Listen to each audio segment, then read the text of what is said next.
springs and the conservation of energy.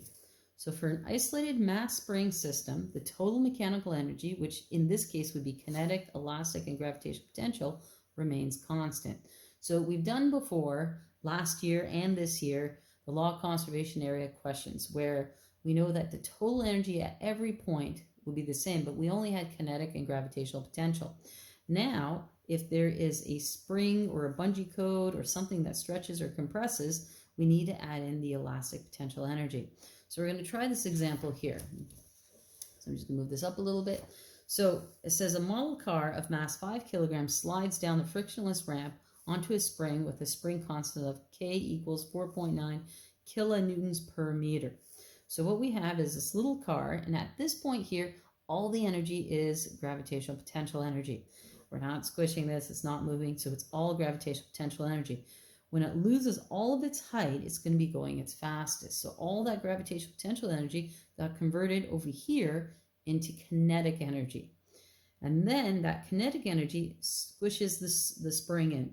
So once the spring is all compressed at its maximum, the toy car will come to a stop, and it's all elastic energy. And eventually this will spring back and the process just repeats. So let's solve some of these things. So it says the mass is 5 kilograms. So M equals 5 kilograms. And we know the spring constant K is equal to 4.9 kilonewtons per meter. So that's the same thing as saying 4,900 newtons per meter.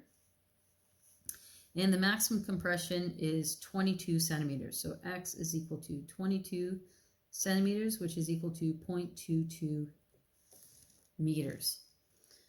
So if we look at, in the beginning, all the energy is gravitational potential energy, so EG. And when this gets compressed the most, well, we don't have any height, we're not moving, so all that energy got converted into elastic energy, so EE for elastic energy. So we know that gravitational potential energy is mgh. The formula for elastic energy is 1/2 kx squared. We're looking for this initial height. So what I'm going to do is divide both sides by mg.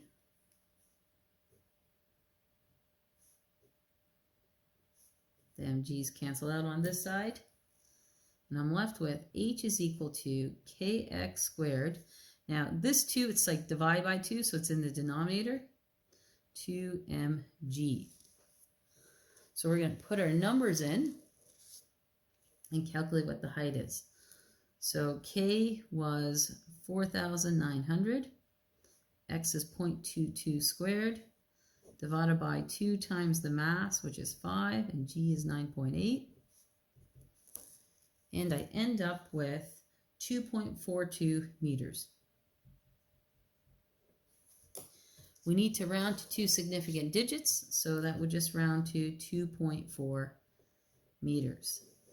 Now, if we need this number for calculations in B and C, we're going to go to the unrounded number. Always use the more accurate number in your calculations. Your final answer is the only one that should be rounded to the correct number of significant digits. So the big thing to remember is in the beginning it was all gravitational potential energy, and it all got converted to elastic. Now we're going to calculate the speed of the model car when the spring has been compressed 15 centimeters. This is not the maximum compression, so that means we still have some speed. So that means we have kinetic energy as well.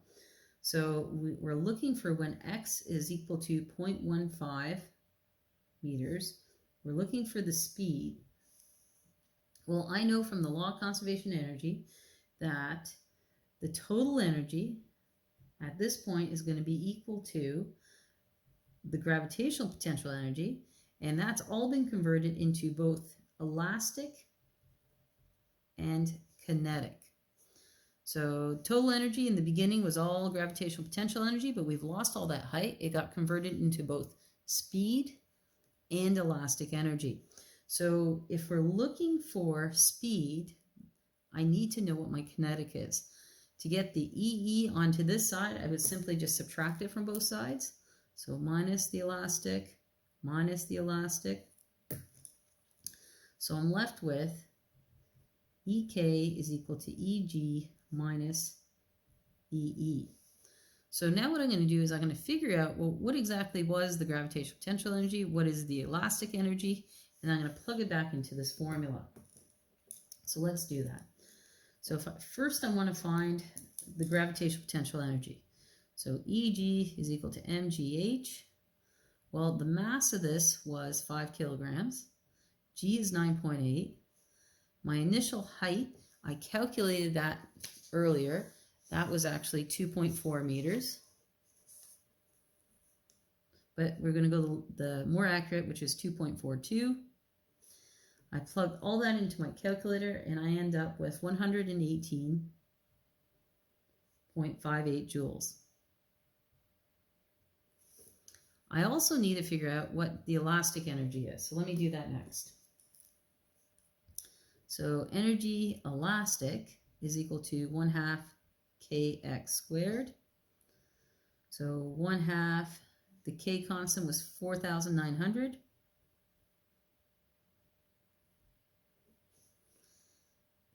The compression was 0.15 squared. I put all that into my calculator and I end up with 55.12 joules.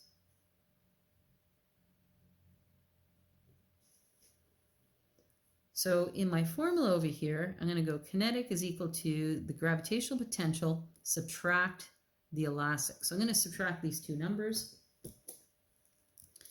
So I know that EK is equal to EG minus EE.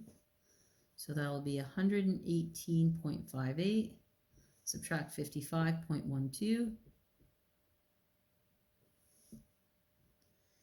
And when I subtract those, I get 63.455.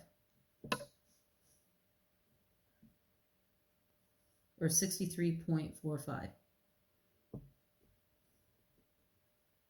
joules. Now that I know my kinetic energy, I can easily solve for the speed.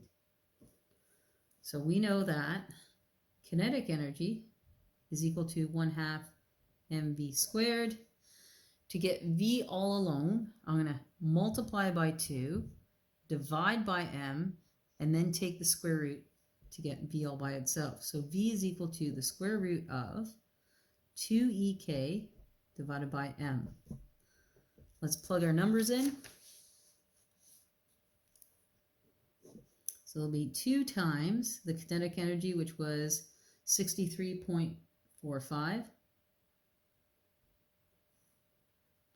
The mass was 5. And I end up with 5.038 meters per second. So I'm going to round it to 5.0 meters per second.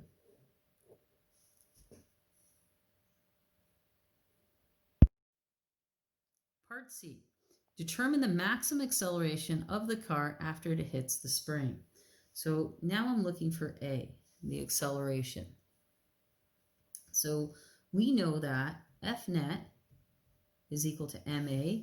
If I wanted to get A all by itself, I divide both sides by m, so I end up with A is equal to F net divided by m. Well, the only force that exists is actually the force due to the spring, so Fx. So Fx is equal to my F net, because there's no other forces, divided by m. Fx is just simply Kx divided by m. And I just plug in all my numbers. So my spring constant K was 4,900. My compression originally, the maximum compression was 22 centimeters, so 0.22. The mass was 5. And I end up with 215.6, which I would round to 2.2 times 10 to the 2, or 220 meters per second squared.